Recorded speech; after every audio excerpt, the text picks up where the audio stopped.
we're back with another episode of the Lakers Fast Break podcast. It's Gerald Glassford coming right back at you here from Lakers Fast Break, Pop Culture Cosmos, Inside Sports Fantasy Football, Game Source, and of course, everything that we do here at the Lakers Fast Break. We truly appreciate everyone out there listening to all of our great shows, and if you can, please give us that 5-star review wherever you get your podcasts. Plus, if you can like, share, subscribe, follow, or do anything that you can to support us right here at the Lakers Fast Break, Pop Culture Cosmos, Game Source, Inside Sports Fantasy Football, the Lakers Fast Break, LakerHolics.com. Go ahead and be part of the conversation there and check out the great articles that not only Jamie Sweet, Yami Swoot does at his 5 Things articles, but also as well the #1 Lakers blogger that's out there, LakerTom. He's back, and he's back with a vengeance right there for you at LakerHolics.com. Plus, go ahead and check out his latest tweets today at LakerTom on Twitter. Plus, also as well, our good friend, Mr. Joe Soro, Mr. Sinblades with the Y, Sinblades.com. Go ahead and check out what he's doing today at LakersBall.com. He's part of the many groups that they have there, so go ahead and be part of the conversation there as well. Because you know they're talking Lakers, you know they're talking NBA right there at LakersBall.com. Our good friends at the Hoop Heads Podcast Network, always got to give them a shout out. And if you can go ahead again and subscribe today, it is truly appreciated. Right below LakerTom, he's back just to hope that you can go ahead and subscribe. We're over 300. Let's get to 4. So let's go ahead and do that today right here. Subscribe at Lakers Fast Break. And if you do all that, plus also as well, one more reminder. I'll give you probably another reminder on top of that. But our Lakers Fantasy Basketball League is still available for teams. Go ahead and sign up today. I'm going to have the link right below in the description, so go ahead and do that. Nick Wong is saying, what's up, Lakers Fast Break? Well, great to have you here, Nick. Great to have everyone back. But here today to talk about what we're doing is, of course, a great episode we have on tap for you because, yes, we know the Lakers are almost finishing up the exhibition season. We know that the regular season is right around the corner, a week from Tuesday. We're looking forward to it. But are there moves still available for the Lakers? And has it become more enticing because of certain situations with Draymond Green and his fisticuffs over there at Golden State? I know that's created quite the clamor, as we talked about on last night's postgame, but also as well, Victor Wembanyama.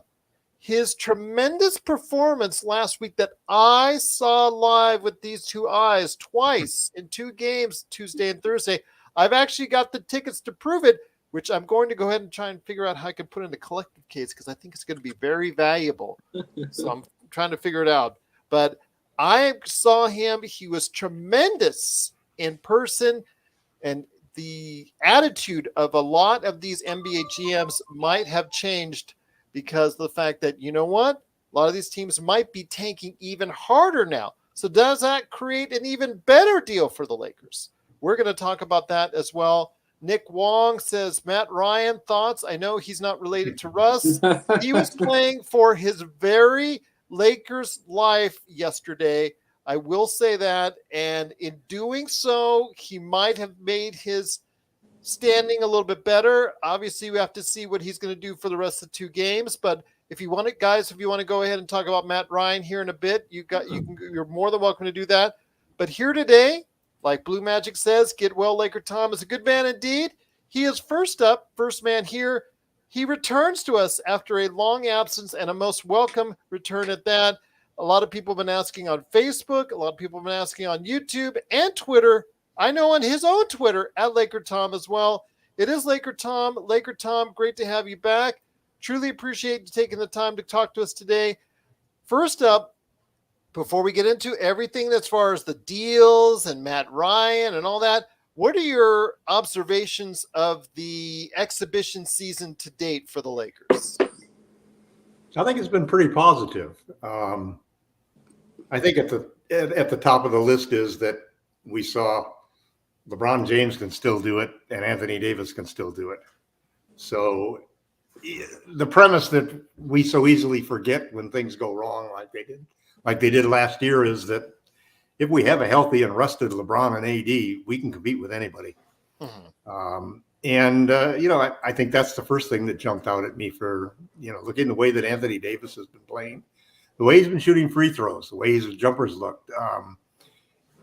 And LeBron, I think that's really the biggest positive signs. Then there are other really, Kendrick Nunn has played spectacularly. Yes. He's played like we really wished we had him last year. That would have made a big difference. But he has played really well.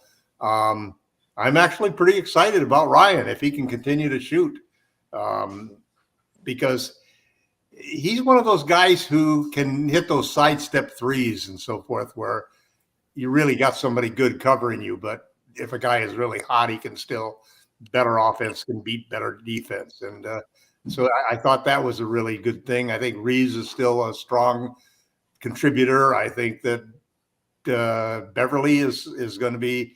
It'll be interesting seeing how we work out the guard situation. But all of this can be interpreted in 100 different ways. For example, the Lakers could be encouraged to think that they can still compete. It's once again, it's the LeBron and AD train. If you can get those two guys going, you're going to win a lot of games. And so maybe in the first 20, maybe they'll go through 20 games and see what they're going to get from it. To me, the better they do, the more I think it's important to make a move to fix the deficiencies on the team. We won that game against Golden State because we shot lights out. We had 3 or 4 guys that shot lights out from 3. We're not likely to do that almost all the time. But it shows what this team could do if they have the right mix of players, because there was some great heroic moves and shots on the side of the Golden State Warriors during that game. It was, for an exhibition game, it was really a very good game for both teams. I think both teams saw a lot of it. I thought the most interesting aspect of the whole game was Jordan Poole. Here's a guy who just got flattened on video and shown to millions of people. And he came out there and really showed that he can overcome whatever is happening in his personal life and so forth. And he came out and he really showed, I think, everybody that he may have got knocked down by that punch, but he's not no pushover. He was really impressive. And it's amazing to think that the Warriors have the heir to Steph Curry right there. And he's probably going to get a rookie extension within the next week, I'm sure, and probably over $100 million. So I think things for the Lakers look pretty positive. There was a report by Dave McMenamin about Russ sort of losing out in the battle for the guard positions because so many guards now are playing well. And I think that there was also comments that David made that Russ seems to start games with a lot of enthusiasm, but really fades as the game goes on and becomes less and less a factor. It'll be interesting to see. The next 2 games we're supposed to play pretty straight rotations, and these, I think that Ham has made the right move in going for AD at center, because neither Jones nor Bryant basically are ready to be starting center on a competing team. AD is definitely our best option at center. But I think all of these moves and everything that's happening with the team still coalesces to a point where maybe the Pacers will accept a second swap instead of a second pick, or something like that will happen, so the Lakers will move off of it because they still need a trade. They still are 2 or 3 rotation players short that they could fill up with pretty good fill-ins if they can make the right trade. And I still think the Pacers trade is the one to make. Well, I will tell you that it's great to have him back. I did speak to his doctor, and he did say he is getting over his bout of Russell Westbrook in the starting lineup-itis. So hopefully he can go ahead and get Elsie, but it's glad to have him back. I had to throw that joke in there. I've been waiting to go ahead and deliver that for days now. But I'm hoping you're right, Tom. The truth of the matter was that I've been out for a while because I thought I had COVID. And I was actually positive I had COVID. But I went and got tested, and I didn't. So then I went and got tested for COVID plus the flu, and I didn't have that. And I went a 3rd time, and they told me that they wouldn't allow me to come back anymore. So at any rate, I had I had something, and whatever it was first time I think I've been sick in 10 years, and definitely the last few years I haven't even had a cold or flu or anything, simply because of the restrictions that we've put on our lives because of COVID. So, Yeah. But it's good to be feeling good again and good to be back on the podcast. It's good to have you back indeed. But also here today, the reason why we're on StreamYard, good man indeed. He is the madman from Toronto, getting out of Toronto traffic, the magic man indeed. It is Sean Grice. Sean, great to have you here, my friend. The reason why we do things still on StreamYard, I wanted to go ahead, and you're now, again, full. I can hear you. I can see you. Everything's great. Nothing's jittery. Nothing's like shorting. So thank you to the internet gods. But be that as it may, it is something that we need to talk about as far as the Lakers. There still is, even with all the guard play that has been very promising so far in the exhibition season, obviously lends to the fact that make it easier to go ahead and possibly trade Russell Westbrook. Plus, you have the fact that, hey, he's looked okay as far as during the times he has been in there as far as for the entire exhibition season that he's been involved with. So that's a promising sign. But the fact is that with the Draymond Green incident, probably I think it's a little bit more hyped up more than he'll actually get traded. I do think that, they're strongly considering maybe not signing to an extension. So maybe he would be for trade if something went wrong during the course of the season, but more likely because of Victor Wembanyama and his outstanding performances. If you are not a team that's right on the cusp of a playoff race, if you think you're like hedging your bets or you think you're like on the fence, unless you're the Lakers, of course. That's half of the league. Well, it is half the league.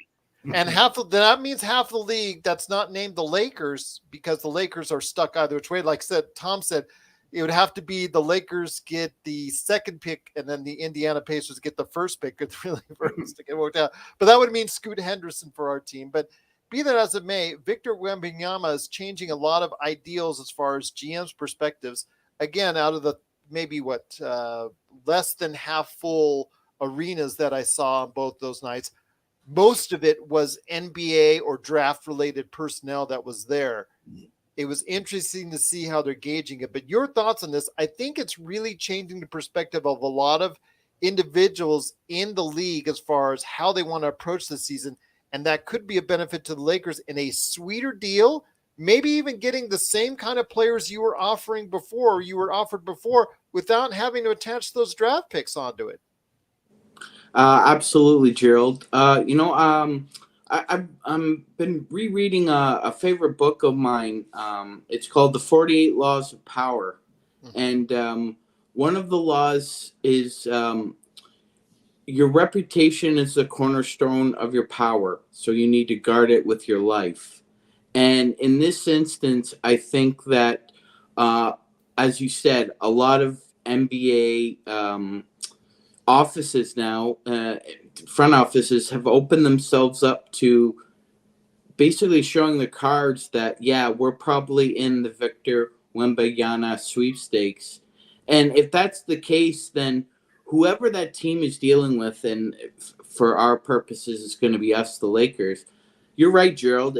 It's incumbent upon Pelinka to take advantage of what they want. They want to tank. They want to shed salary.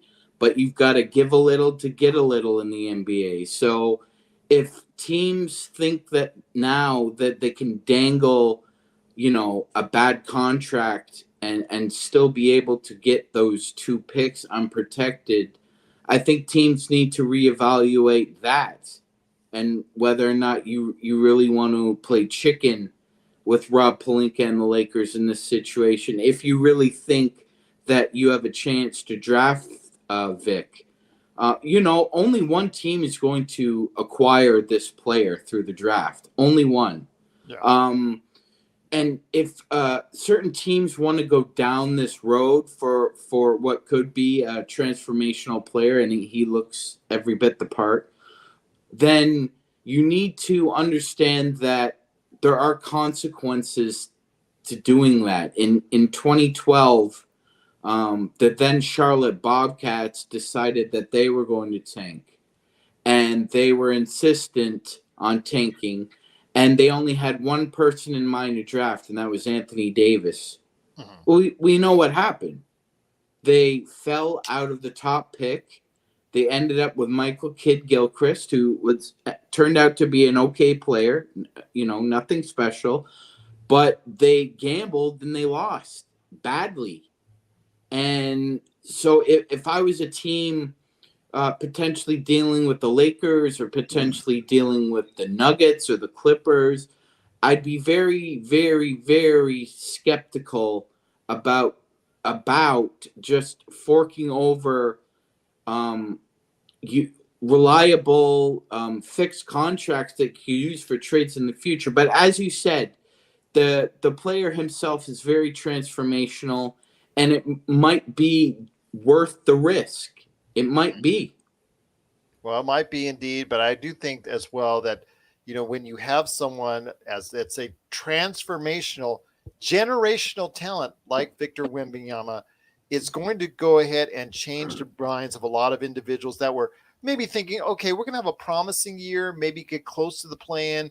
Maybe now that they're going to go ahead and maybe change their mind on that, maybe now trades become more approachable for the Lakers. Your thoughts on this, Tom? I mean, because again, well, the thing about Victor that amazes me is the team that I would be worried about is the Oklahoma City Thunder, simply because they could offer for whoever got the number one pick, they could offer 8 first-round draft picks. Mm-hmm. And Chet Holmgren. Draft picks, we got them. Yeah, and Chet Holmgren. They cannot use all of the draft picks they have. They can't even use half of them, which means that they're going to be used down the road. And I couldn't imagine a bigger spot to use them than to go after Victor. I mean, you got a player who some are even surmising, which is ridiculous since he hasn't even played, as being, the next LeBron James, next transitory player, and he looks terrific, but still, I mean, big guys got to prove that they can not get injured. It's almost something that's got to happen. But there are teams that are going to tank for him, and fortunately, in the NBA, if you're not in the playoffs, you're a lottery team. That means even if you're the 14th team, you still got a little tiny percentage chance of getting that top pick.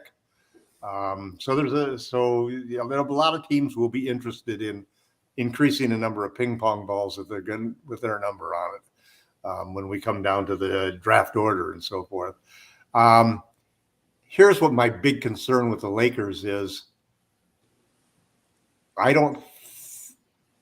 It's one thing if you're looking for the best deal that you can get and you're giving up those 2 unprotected first round picks, meaning that you're giving up the most that you can give up reasonably. I mean, you can throw in 3 pick swaps or something like that to really handicap yourself, but you give up the 2 picks and you give them up and you let them go. You got to get something back that is at least as good as Miles Turner and Buddy Hield. Which means that something has to pop up, either, Draymond, because he's a clutch client and because he would probably be fabulous on the Lakers, is an interesting situation, but not if you have to allow Miles Turner to go to the Warriors. That would be a dumb move by the Lakers. Turner's a better fit than and yet a lot younger than and a lot cheaper than Draymond is. But you're hoping for a team to tank who's got a couple of good shooters that could aggregate to be, for a $47 million Russell Westbrook trade.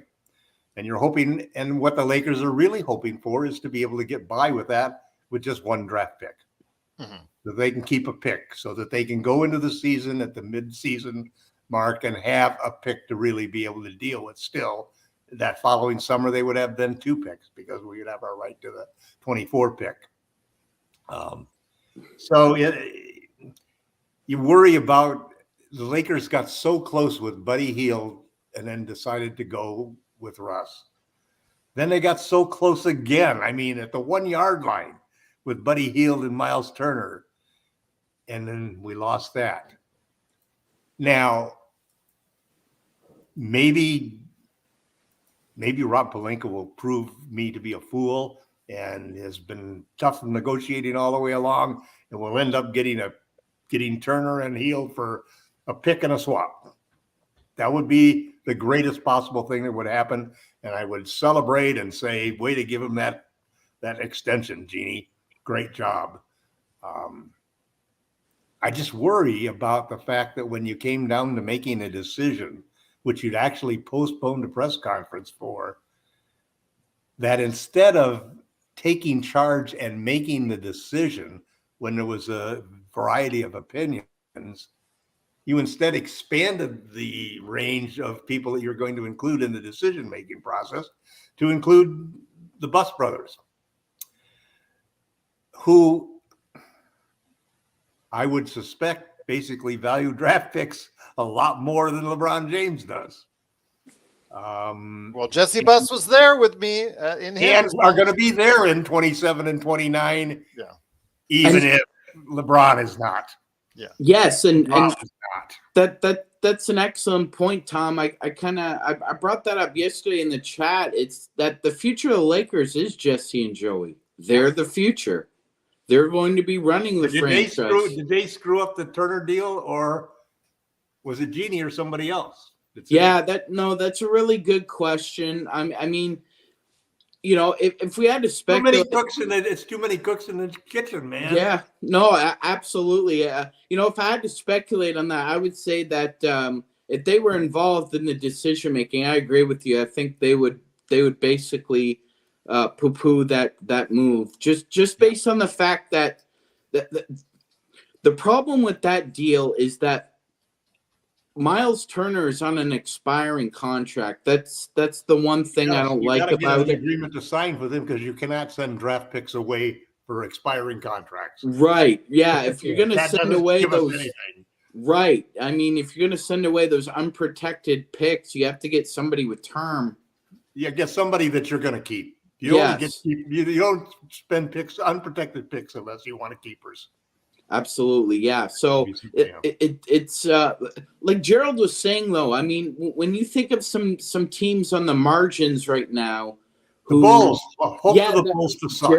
Gerald brought them up, and ironically, I believe the Bulls were the last team who finished in the high lottery side and ended up with the number 1 pick. I think they were 14th overall, and they ended up getting Derrick Rose.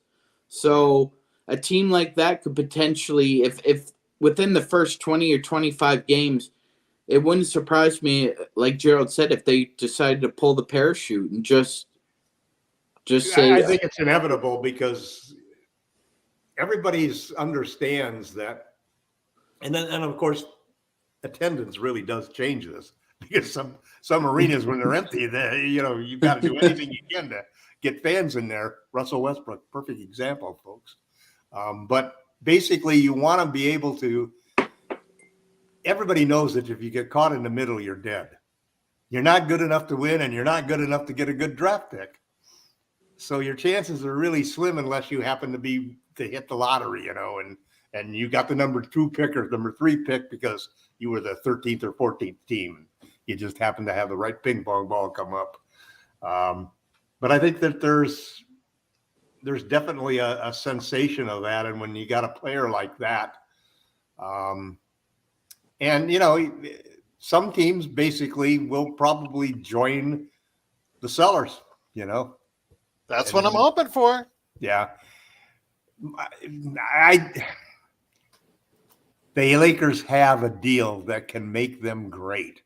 If you think about how good LeBron and AD have looked in preseason, how good Nunn has looked, and several other players have played well. Walker has played very well. And you got Reeves, and you've got Schroeder, and you've got Beverly. You've got some guards who can defend, and I just hope we don't go out and play AD at the 5, LeBron at the 4, and 3 guards, because we got killed last year when we did that. We got killed in the points in the paint and the rebounds, because we're playing small ball. We really are playing. It's not small ball on steroids, because there ain't no Markieff Morris in there to enforce and everything instead. We needed somebody. If they're going to start AD, they need a real 3, a real 6'8" power forward type guy that can shoot from distance and so forth. So it'll be interesting to see what we do on that. It's disappointing that neither Jones nor Bryant could seize that position that they were almost handed.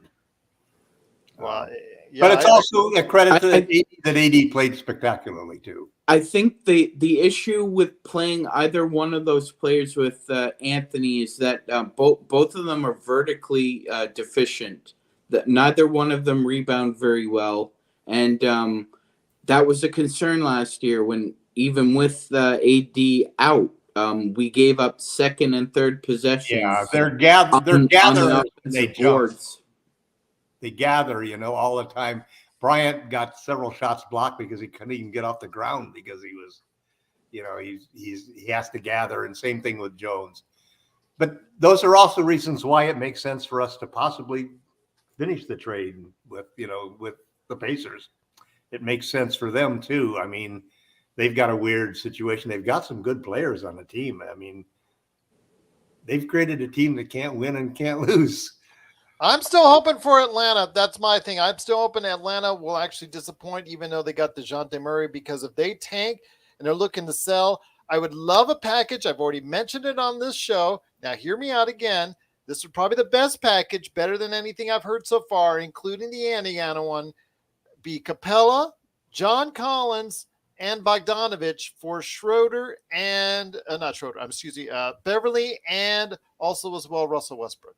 I think you couldn't get much better than that. I think that's a solid one right there. Well, I'd like Trae Young. I'd like Trae Young instead. Don't we all like Trae Young instead? But yeah, he can't play defense, but I love his offense. He's a spectacular offensive player. Yeah. But I don't think Atlanta would be unloading him, even if they actually do end up tanking. They got enough pieces that they're going to try something before they'll tank. So I don't see them tanking. There are 4 teams to keep in mind then in the Eastern Conference if you're thinking about teams on the margins. The Knicks is one. Mm-hmm. The Hawks. The Bulls, and I'm going to be a little surprising here, and I'm going to say the Cavs. I think outside of Donovan Mitchell and Darius Garland, if their season for some reason goes off the rails, I think you could deal with them. Well, that one's going to be a hard one simply because of the fact that if you have such a talented individual like Mobley, who is such I think he's going to be on the verge of being something really special. I think he's on the verge of all NBA in his second season if he stays healthy. And if he does stay healthy, if that's the case, and he grows that much, it's going to be really hard for me to see them falter that badly. Yeah, no, absolutely. But you have to include somebody in there. There definitely are teams on the margins. I would say those 4 are likely. I might put the Raptors in there, but I think the Raptors have a chemistry that will lead them to not being a play-in team. I think they're a top 6 team in the East. So basically, then Gerald, if you think the Cavs are out, then there are 3 teams, right? The Knicks, the Bulls, the Hawks. If one of those teams falters, and look, we all know there's always 1 or 2 teams in the NBA who have high expectations and they just disappoint. They crap the bed. It happens in baseball. It happens in football. It's invariably going to happen in the NBA. It's just what you said, Gerald. Is Rob Pelinka going to strike when the iron's hot? Or is he going to just sit back and twiddle his thumbs like, what was the name of that villain from The Bond with the cat? As far as Blofeld? Yes. Yeah, just sitting there. Yeah, just rubbing the cat, watching all these great rotational players go in trades to other teams that he's competing against. So, like you said, Gerald, he's got to strike when the iron's hot, or we're not going to be able to compete. That's the problem. There are 2 Rob Pelinkas. There's the Rob Pelinka who's ready to grab the deal and knows everything. And then there's the Rob Pelinka who all of a sudden will give up the mantle of leadership and punt. Well, let me ask you this then. He just got rewarded for his outstanding, and I use that term very loosely and very sarcastically, performance these past couple of years. What happens when you're in a family business? Yeah, I know. Didn't I mention the nepotism yesterday, Sean? Yes, you did, Gerald, several times. Okay, so approve, not approve? Well, it's a woman in charge of an organization who really doesn't understand the sport itself or the dynamics of the players involved in the sport itself. And she thinks she's still working with Kobe. There's that element of total trust, despite, mind-boggling, goofy decisions.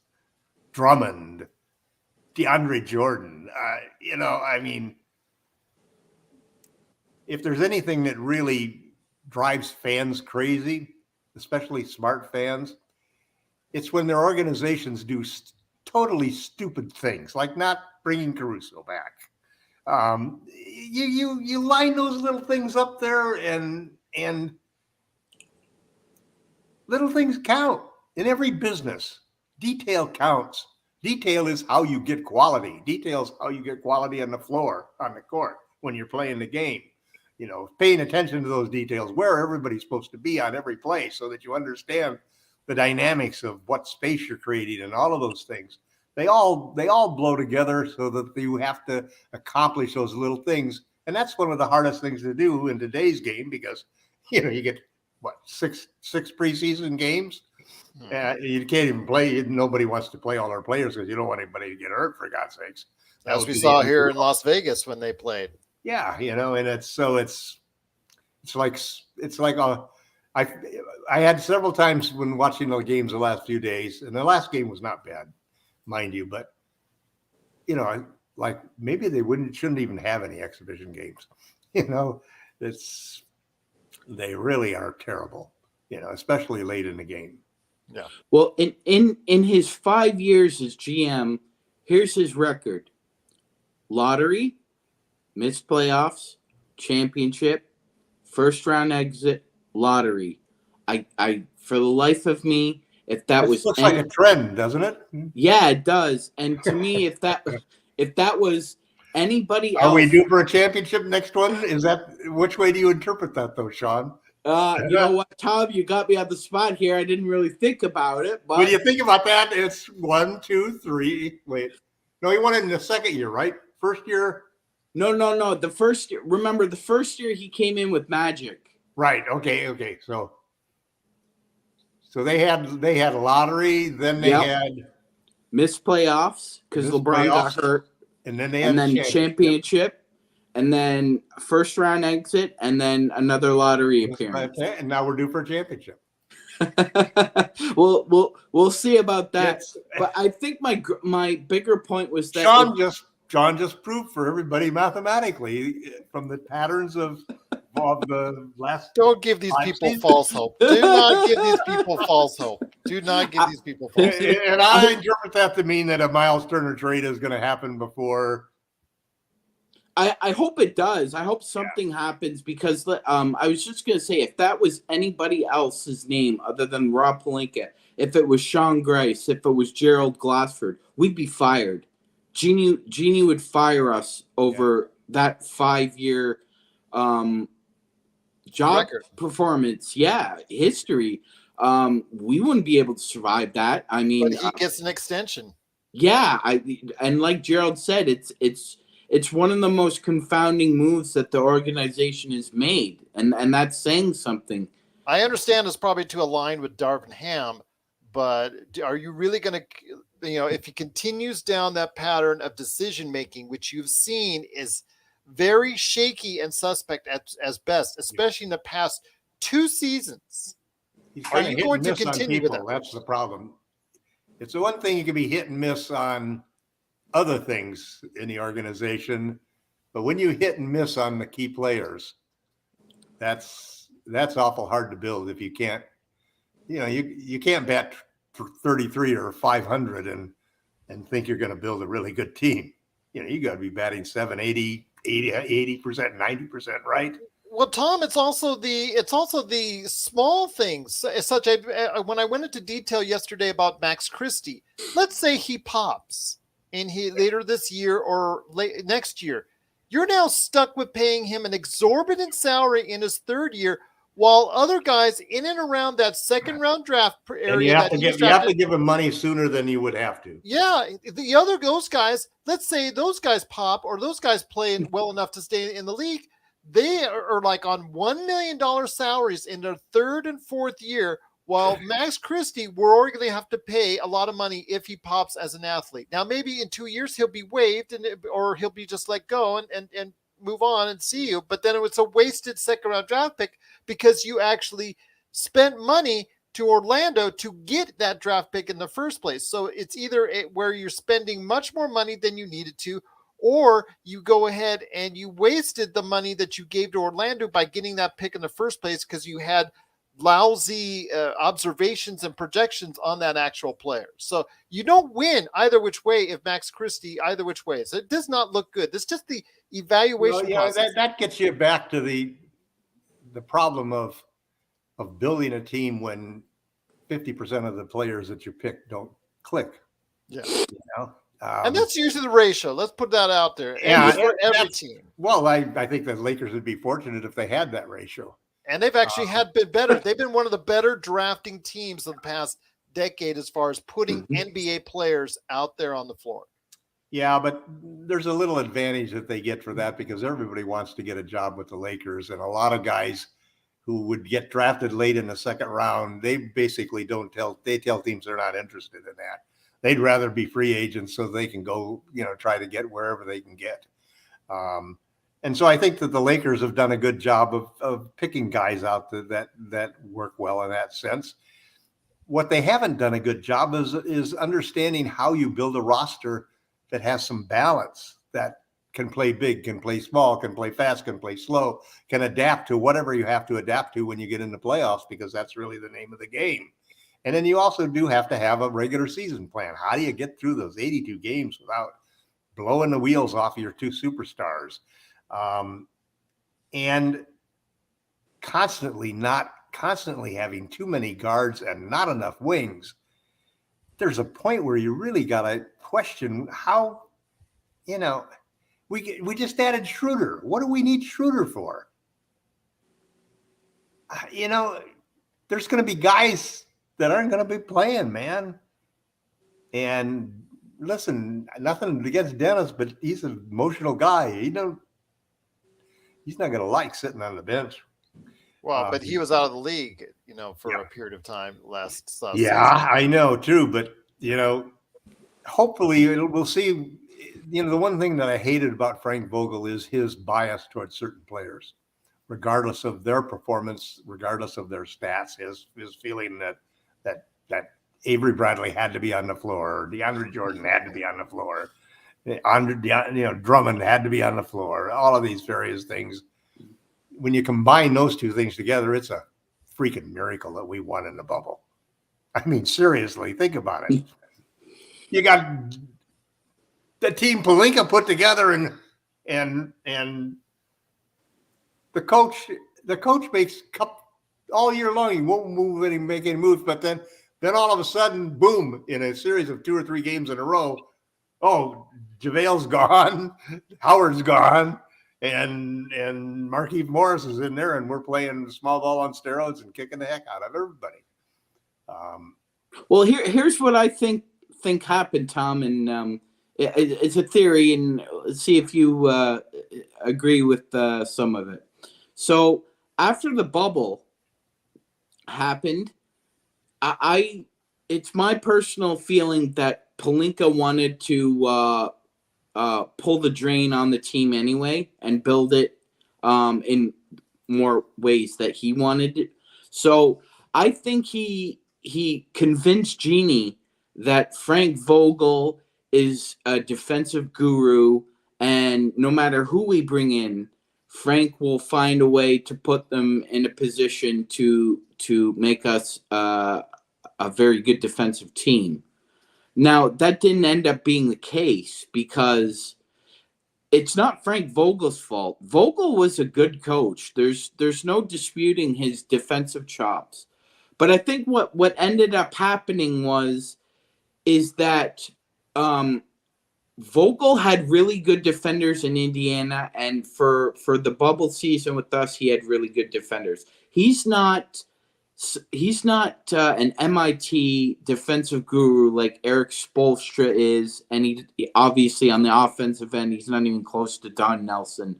But if you give him competent defensive players, he can put them in a position to succeed.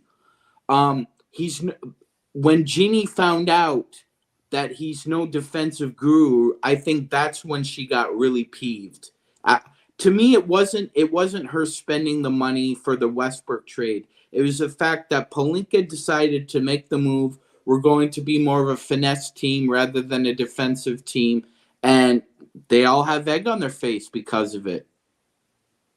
Well, it's something, again, we have to consider as far as all the different things that are going on behind the scenes. But I am terribly disappointed that they are thinking of Rob Pelinka right now in a very positive light by giving him an extension. I think that they needed more time to evaluate this team before you go ahead and just automatically say, hey, you know what? That's not the Lakers way. I mean, how many years did he have on his previous deal? Was it 1 or 2? I think he had.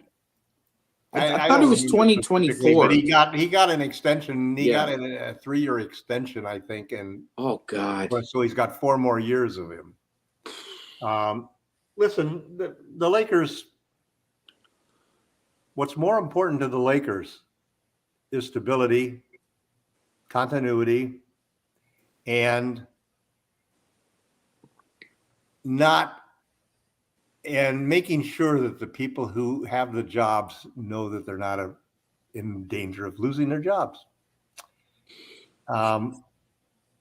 Listen, Jeannie voted right there. You saw her vote. Rob Pelinka, it doesn't matter anybody else in the organization. She's the governor. She makes that final decision. That they gave him that contract because they believe in what he's doing. They believe he's the right guy to pull those deals off.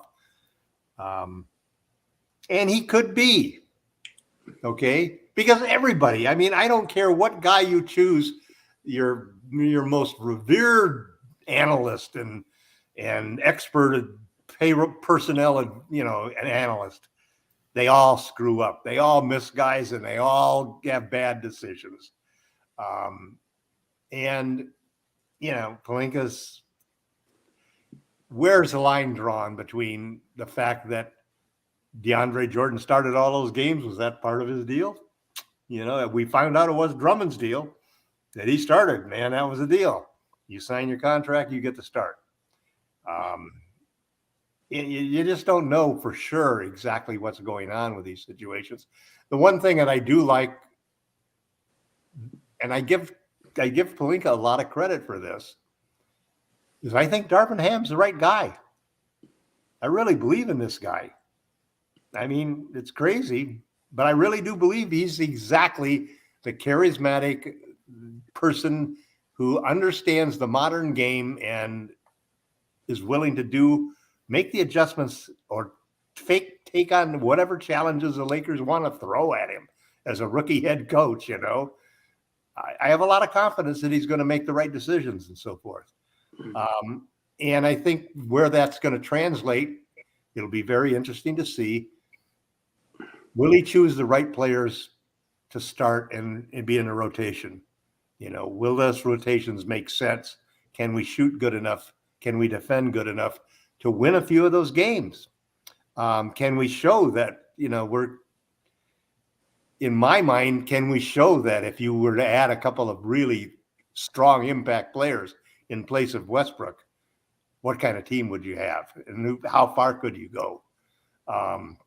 And are these players that you're willing to invest the money in to make sure that you have to give Turner at least a 1+1 to match him up with LeBron, AD, and Buddy?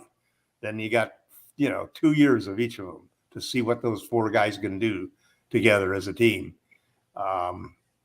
Yeah, it makes a lot of sense. Now, the big temptation is going to be, can they find a deal that just takes one pick? You don't get quite as good a guys, but you save that one pick. The one pick that later could be the difference between you getting a Kyrie Irving or whoever you want to dream of getting. Who else are we dreaming of getting? That's the interesting question. They said Kyrie. They're no longer thinking about Kyrie. Or maybe signing him on the off season as far as a free agent. They're not interested in trading for him. Oh no, I meant signing him as a free agent. Yeah, but they couldn't. They can only get around $35 million at best. He's a $45 million a year guy. If he plays like it this season, which I'm expecting, actually, he'll play. He will. You kidding? He's going to have his best year ever. Oh, you know it. If any time he's going to, it's got to be now. It's got to be now for him. Yeah. I know Nick Wong was saying, I thought that DJ being such a part of the Lakers last year was a little bit on Kurt Rambis. Ultimately, it is up to the coach to actually put him into the games and put him in the starting lineup. Kurt Rambis aside, I know he's been much maligned and deservedly so as far as his, I guess, participation in what he does for the Lakers front office. But ultimately, it's what he wasn't the one that could go ahead and put him in the starting lineup. That was on Frank Vogel, and I think that Frank Vogel needs to go ahead and get a lot of the blame for that. And I still don't know how DJ still has a job in the league, but hey, he found a sucker in Denver, and there you go. But let's get vouch for you. Yeah, I guess so. For you. Yeah, Nuggets fans, pray to the basketball gods that nothing happens to the Joker, because if it does, you will feel our pain and you will receive no sympathy. That's right, for sure. I will say last night's win, I thought was really important. A lot more important than most of any other situation I could think of. Not only because we beat the Warriors, but we beat them at home. We beat them in a game where they had some players play lights out, man. I mean, Poole, a couple of those moves that Poole made, two guys shooting 93% as number one and number two free throw shooters in the league. And you got these two guys that both are bombing away from 40 feet away. The Lakers responded really beautifully in this game. I was really impressed with the way that they played. And it's going to be interesting to see what Ham's rotations are. That's the next big thing that I need to see in order to continue my same feelings real strongly that he's the right coach for this particular team in this particular situation. Well, I'm looking forward to seeing what happens. I know a lot of people out there are speculating what the Lakers will do as well, but it's been a great conversation. Nick Wong is kind of bummed about how he treated Dwight too. Well, you know what, Dwight right now, not out of the league, looking for a place in the league or the WWE, your choice there. But before we head on out, I know that you guys have some last and final thoughts before our next coverage. Right now, as we're scheduled to go ahead and do some post games right now, as far as on Wednesday night. Don't have anything planned for Tuesday, but you never know. It all depends on what's going on with the NBA. But Sean, when you consider what's going on with Matt Ryan trying to make his place on the team, with the roster the way it is, any last thoughts on the Lakers before we head on out? You know what, Gerald? At this point, the win was great, and I know I saw Lakers Twitter last night was ready to declare Matt Ryan the next Del Curry. Slow your roll on that one, Lakers Twitter. All right, like give the kid a chance to breathe after that kind of performance. Watch him play defense, and then you'll maybe. You know what, Gerald? He should hit 6 out of 9 every game. You know what? If he could shoot like that and play with a hot poker up his defensively, he's gonna get minutes. It's just that simple. I'm with Tom. I'm interested to see Ham's rotations. At this point, I think, Gerald, I've said this before, I think it's all hands on deck. The best 5 guys, put them on the floor, regardless of position. Put them on the floor and finish with the best 5 guys who have been playing in the game. I think that's all we care about. It's we're not looking for So who's your 5? Who's your 5 stars? to close the game out, Tom? Let's say to start the game. Okay, yeah, I'd have none. I agree. 1. Yeah, I'd have none at the 1. I'd have Jones at the 5 to start. I'd have AD at the 4, LeBron at the 3, and then at the 2, I think you got to go with Pat Beverly, honestly. Very interesting. Very interesting. Tom, you have any thoughts on that? Yeah, I would probably go with Nunn and Beverly as the backcourt. So I agree with Sean there. I think you got to start AD just because I just don't think you get enough from Jones and Bryant at this point in time. Thomas especially looked really hard to get off of his feet. He's obviously still not recovered, fully from that MLE that he had. I think you've got LeBron and AD at the 5 and 4. Then the question goes, who do you put at the 3? I'd put, if that's the case, I like JTA at the 3. He's a good choice because he can do a little of everything, I'd really like to see Matt Ryan turn out to be the guy that could be plugged into that spot. Well, we are basing this off of one spot game on the lineup that needs shooting. Man, that's the spot. We're basing this off of one game. Let's slow. No, it's one game. Well, no, he's a 42% career 3-point shooter. He's 5 years in the G League. Yeah. Mm-hmm. Okay. Just want to make sure that's clarified in the G League. Hey, listen, man. There's a lot of. Where do you think Jordan Poole came from? No. Hey, they're great players in the G League, but it's Tom. There's a difference between facing a pitcher in AAA. How many guys do coaches let take 7 a game? Right, and then you that come up tell to you what. That right? tells you what you need to know about his game. He can make the shots. Yeah. Okay. Now he could fade out the way that Swider's faded out. Yeah, Swider can't make a shot for the life of him all of a sudden. Yeah, that's a shame. And I really wanted that kid to. I really wanted him to be up there too. Don't give up on that kid yet. This is every guy has good and bad streaks, right? This is a professional sport. You have ups and downs. I got to be honest though, his defense has improved from what I saw in the summer league. And any thoughts on that?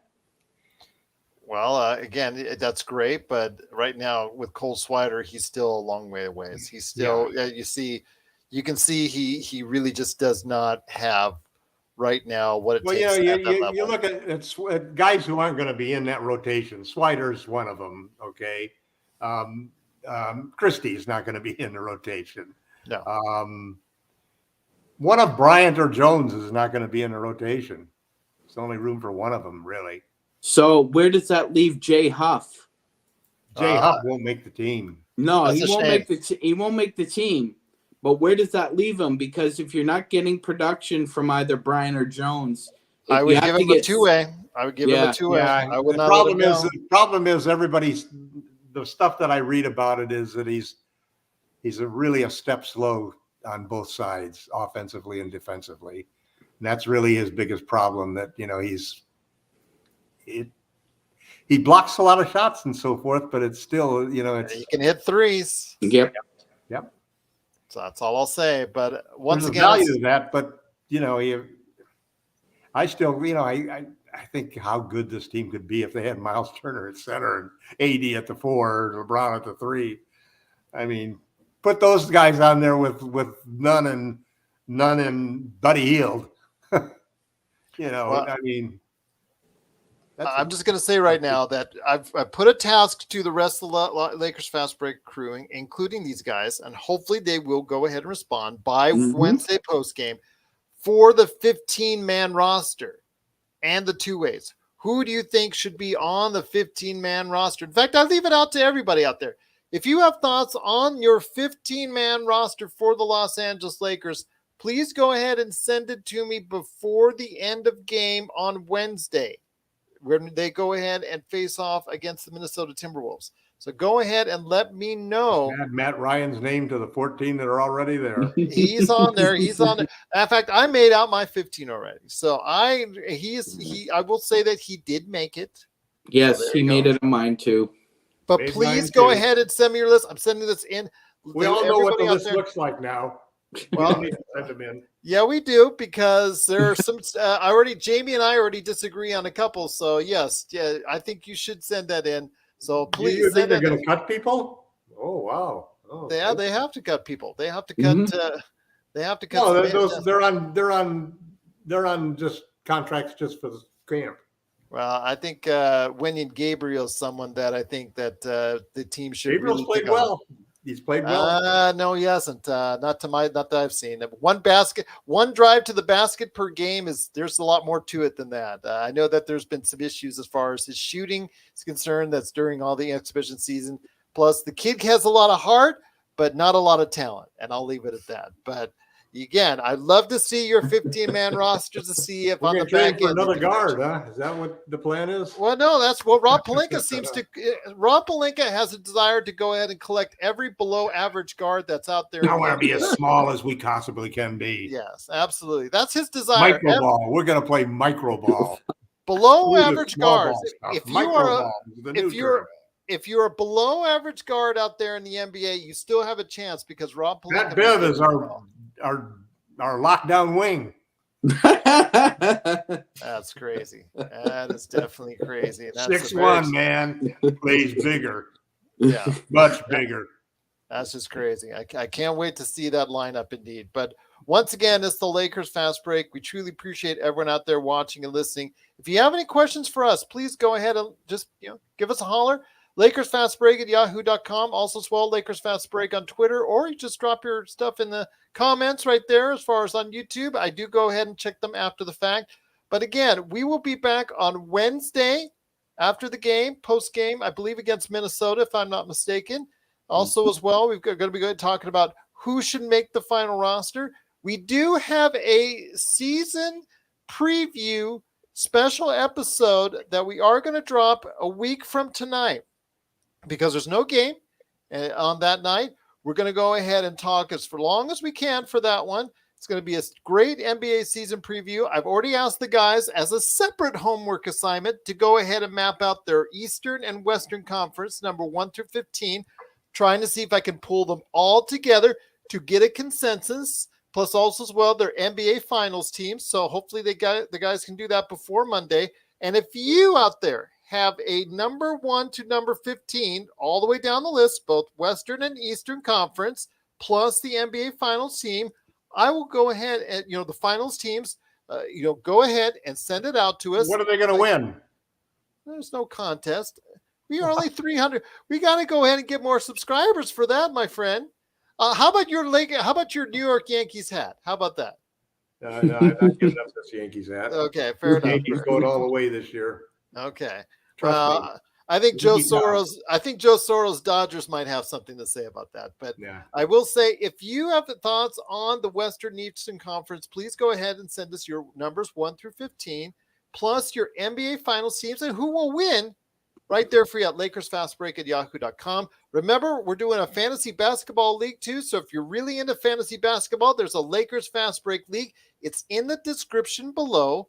Right there for you, wherever you get your podcast, and of course on YouTube. So go ahead and be part of the fun today. Right there, our draft is on Thursday night, so I'm looking forward to that. Gerald, are you a Halo and Elder Scrolls fan? It's right up behind me, right there for you. Yeah, right there. Absolutely. I played 150 hours of Oblivion, which is the one right above my head, in Halo 3. I played so much of. In fact, I was a manager for a couple game stores around the time of Halo 3, and I remember the great party that we had. I had over 300 pre-orders on my store for it, so it was just a great time for Halo 3. Could be the last great Halo game, depending on who you ask. So I think that's another conversation for another day. Or you can go ahead and hit me up on my Pop Culture Cosmos show, where we talk about that stuff all the time at Pop Culture Cosmos. So yes, I am a Halo and Elder Scrolls fan indeed, but also you see Mass Effect and you see all that stuff behind me. But getting back to the Lakers, if you have any thoughts on the season up ahead, the Lakers roster, Lakers Fast Break at yahoo.com. We'd love to hear your thoughts. And also as well, we'd love to go ahead and have you check out what we're doing. Again, I'm just a whole bunch of stuff, starting with the post game tomorrow on Wednesday night. The post game is Wednesday night. After the game, we'll be here. Good stuff, man. Good stuff. Appreciate it, Nick. Thank you so much for watching and listening. Thank you so much for everybody for watching and listening. So for the madman from Toronto, the magic man, Sean Grice, who we wish a happy Canadian Thanksgiving to. Truly appreciate him watching. And to all of our Canadian viewers, we wish a happy and safe Thanksgiving for you. For a returning LakerTom, thank you so much. I'm glad you're feeling better. I'm glad that the Russell Westbrook itis is, you're hopefully over it. So hopefully we can go ahead and weed that out of you. Almost ready to be traded. Okay. All right. Watch. Well, LakerTom, if that happens, watch him do like cartwheels across the screen. There you go. That he'll feel so much better. So much better indeed. I'll be flying. There you go. He'll be flying. Yeah, one way or another, indeed. But once again, it's the Lakers Fast Break. We truly appreciate you being a part of it. If you have not yet subscribed, be part of the over 300 subscribers now. Thank you so much for being a part of it. Please go ahead and subscribe below Sean Grice today. You will be glad you did, because you get the latest notifications on when we go on air. It's not just after the post games that we're going to be doing. We've got special episodes. Hopefully I'll get more interviews with other special guests and so forth. In fact, we just got a new subscriber right now. Thank you, DM4L, for subscribing. It is truly appreciated. And again, if you want to go ahead and be part of what we do, go ahead and check us out wherever you get your audio podcasts or right here on YouTube, of course. Thank you so much for watching, as always. But thank you so much. We will see you on Wednesday from your friends right here at the Lakers Fast Break Podcast. Thank you so much to everybody in the chat. Terrell, Nick, guys, all been awesome. Blue Magic, as always. Just truly appreciate all the time you take out of your day to go ahead and check us out right here at the Lakers Fast Break. Have a great day, everyone.